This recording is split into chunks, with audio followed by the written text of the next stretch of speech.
Okay. हमने पढ़ा था, अभी हमने पार्ट 1 में देखा कि हमने इस क्वेश्चन की हिंदी समझ ली थी कि हमें इस क्वेश्चन में ABC एक ट्रायंगल दे रखा है, एक ट्रायंगुलर प्लॉट है जिसे हमने ABC ले लिया। इसकी हमें रेशो दे रखी है 3:5:7। तो हम सबसे पहले गिवन लिख लेते हैं, टू फाइंड लिख लेते हैं, फिर कैसे करेंगे फिर उसे समझते हैं। ठीक है, हमें इस क्वेश्चन में क्या दे रखा है, हमें इस क्वेश्चन में एक तरीके से रेशो दे रखी है इसकी साइड्स की। तो मैं इसकी साइड्स को इस तरीके से लिख लेती हूँ, AB AC BC हमें कितनी दे रखी है, वो दे रखी है 3:5:7। एंड और क्या दे रखा है हमें, और हमें दे रखा है पेरीमीटर दे रखा है इस ट्राइंगल का, जो कि कितना है 300 मीटर। ठीक है, हमें निकालना क्या है, हमें एरिया निकालना है। तो टू फाइंड हमें एरिया निकालना है बेसिकली, तो एरिया ऑफ ट्राइंगल ABC ये हमें निकालना है। तो अब हम कैसे करेंगे, अब आप मेरी एक चीज़ बहुत ध्यान से सुनो, हमारे क्या दे रखा है, ये रेशो में दे रखा है। जब भी हमें लाइन्स एंड एंगल्स में भी आपने देखा था कि ये रेशो होती क्या है, रेशो होती क्या है। जैसे अगर मैं 2 की रेशो लूँगी 2:3 है, तो इस रेशो का मतलब क्या है, रेशो का मतलब है कि यार मैंने यहाँ पे कोई नंबर था, मुझे नहीं पता क्या था, वो नंबर जो भी नंबर था ऊपर नीचे, उसमें से कोई कॉमन फैक्टर था जो कट गया, जिसकी वजह से रिजल्ट आया 2/3 और रेशो हो गई 2:3। क्या बोला, इस रेशो का मतलब क्या है, इस रेशो का मतलब होता है कि इस 2:3 को मैंने 2/3 की फॉर्म में लिखा, बट ये 2/3 आया क्या ये मेरा आंसर 2/3 ही था? नहीं, इट्स नॉट नेसेसरी। मैं यहाँ पे कोई कॉमन फैक्टर होगा ऊपर और नीचे, जो दोनों तरफ होगा वो कॉमन था, इसीलिए वो कट गया और रेशो क्या आ गई, रेशो आ गई 2:3। अब वो कॉमन फैक्टर क्या था जो ऊपर भी था और नीचे भी था, वो तो हमें पता ही नहीं है। तो इसीलिए जो चीज़ हमें नहीं पता होती हम क्या करते हैं, उसे वेरिएबल लेट कर लेते हैं। तो हम यहाँ पे मान लेते हैं कि वो कॉमन फैक्टर जो था, जो कट गया इन दोनों में से, वो x होगा। इसी वजह से जब भी हम रेशो को अलग करते हैं तो यहाँ x लगा लेते हैं कि यार वो कॉमन फैक्टर जो इन तीनों में से कट गया कॉमन आने की वजह से, वो कॉमन फैक्टर मेरा x है। तो let the common factor be x।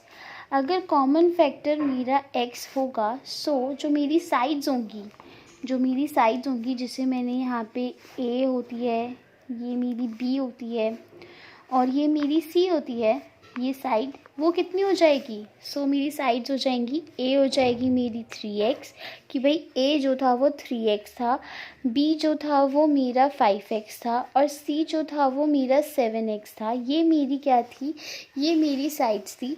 और जब मैंने डिवाइड किया तो सब में से कॉमन फैक्टर x आ रहा था, इसीलिए वो कट गया और रेशो आ गई 3:5:7। यहाँ तक क्लियर है आपको। इसके बाद हमें क्वेश्चन में दे रखा है पेरीमीटर। पेरीमीटर होता क्या है किसी भी ट्रायंगल का, किसी भी ट्रायंगल का पेरीमीटर होता है सम ऑफ ऑल साइड्स, यानी कि अगर मैंने इन तीनों साइड्स को प्लस कर दूंगी तो मेरा पेरीमीटर आ जाता है ट्रायंगल का। तो basically perimeter of triangle ABC वो क्या होगा, इन तीनों साइड्स का सम, जो कि तीनों साइड्स हैं कितनी, तीनों साइड्स हैं 3x 5x प्लस 7x और हमें पेरीमीटर दे रखा है 300। तो यहाँ से हमारी क्या आ जाएगी, x की वैल्यू आ जाएगी। तो हम निकाल लेते हैं, 300 is equals to 3 + 5 is 8, 8 + 7 is 15x। यहाँ पे प्लस मल्टीप्लाई हो रहा है 15, इक्वल्स टू के उधर जाएगा तो डिवाइड हो जाएगा, इक्वल्स टू में x। 15 × 1 = 15, 15 × 2 = 30 और ये 0। तो x की वैल्यू कितनी आ गई, x की वैल्यू आ गई 20।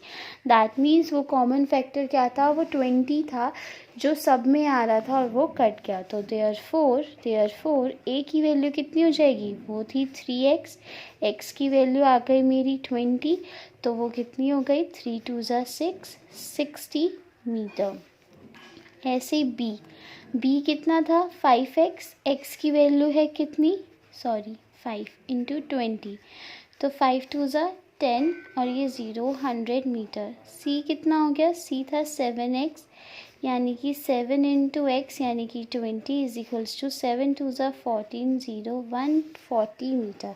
तो यहाँ पे मेरी क्या आ गई, ये तीनों साइड्स आ गई। अब एरिया निकालने के लिए, हीरोन्स फार्मूला लगाने के लिए मुझे सेमी पेरीमीटर की भी ज़रूरत है। सेमी पेरीमीटर क्या होता है, पेरीमीटर का हाफ, मैंने पेरीमीटर को 2 से डिवाइड कर देना है तो ऐसा आ जाएगा। पेरीमीटर तो पहले से ही दे रखा है 300, उसे 2 से डिवाइड किया तो कितना आ गया, वो आ गया 150। तो दैट मीन्स एस कितना आ गया, एस आ गया 150 मीटर। तो हीरोन्स फार्मूला में लगाने के लिए जो वेरिएबल्स की मुझे रिक्वायरमेंट थी वो सबकी मैंने निकाल लिया है। तो अब हम हीरोन्स फार्मूला क्या कर सकते हैं, यहाँ पे अप्लाई कर सकते हैं। तो by Heron's formula area of triangle A B C वो कितना हो जाएगा, वो हो जाएगा हमारा under root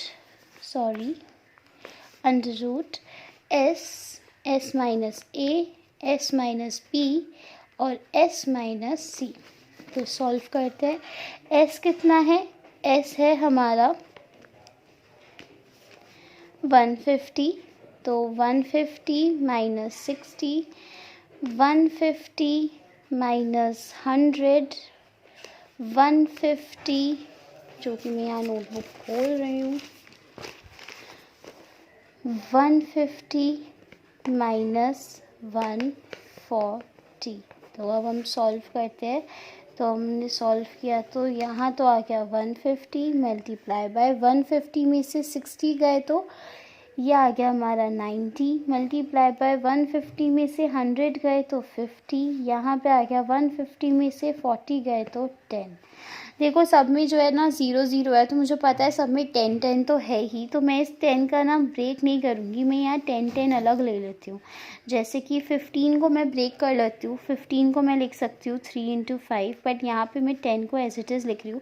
I know 10 is not a prime factor, but मैं प्राइम नंबर नहीं है, बट मैं ऐसा इसलिए कर रही हूँ क्योंकि यहाँ पे देखो चारों ज़ीरो, मुझे पता है यहाँ पे सब में ही 10 10 10 है और 10 का पेयर ईजिली बन जाएगा, इसीलिए बाकी और कोई इंटेंशन नहीं है। तो 90 का हो जाएगा 3 इंटू 3 9 और इंटू 10 तो 90। 50 का हो जाएगा 5 इंटू 10 और 10 को तो मैं 10 ही रहने दे रही हूँ, तो यहाँ पे 10 का 10 ही रहा। तो अब हम पेयर बना लेते हैं। पेयर बन गया हमारा, एक तो 3 3 का, 10 10 का, 5 5 का और ये 10 10 का। तो यहाँ पे सिर्फ अकेला 3 रह गया, बाकी सभी के पेयर्स बन गए। तो जिस जिसके पेयर बन गए वो बाहर। एक तो 5 का बना है तो 5 बाहर, एक 10 का बना है तो एक 10 बाहर, एक 3 का बना है तो एक 3 बाहर और एक 10 का बना है तो एक 10 बाहर। अंदर क्या रह गया, अंदर रह गया सिर्फ इकलौता 3। तो अब हम सॉल्व कर लेते हैं इसे। सॉल्व करेंगे तो 5 3 ज़ा 15, 15 और 100 इज़ 1500 अंडर रूट 3 मीटर का स्क्वायर। तो हमारी ट्रायंगल का एरिया आ गया 1500 रूट 3 मीटर का स्क्वायर, जो कि मैच भी हो रहा है। तो हमने बिल्कुल सही किया। आई होप आपको समझ में आया होगा।